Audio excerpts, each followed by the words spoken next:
Atas ka doon, ma'am. Huwag ka tumikit dito. Oo. Ilan taon na po? Walang bara. Bakit ka nag-live na walang bara? Diyos ko naman, oh. Ilan taon ka na? Pagbilaw. 33 po. Ano naman po ang nag-joke sa'yo? Bakit ka napaakyat sa live ni 2.0?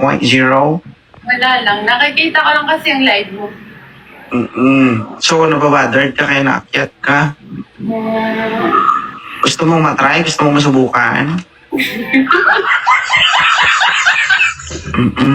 Pagsabi kong oo ha, kasi mukhang ready ka pa naman, oh.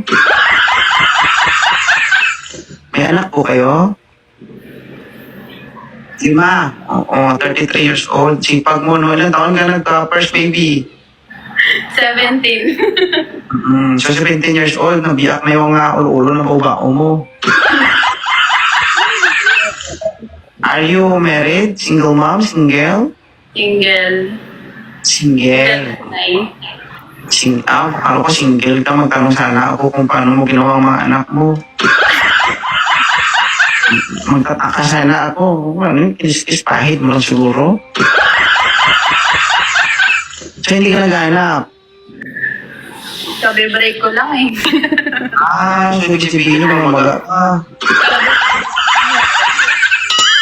Thank you, Sir Jamsi. Ibig sabihin kayo, hiwalay mo lang. Kahapon.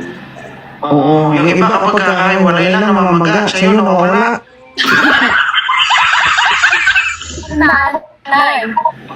Ano, ma'am?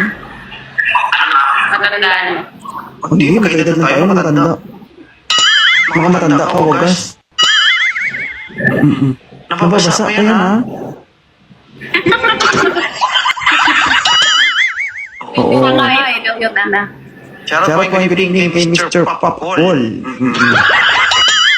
Alright. Ano naman, tanong ko lang, anong idea naman niya pagbilaw? Basta tanggap yung mga anak ko, okay na yun.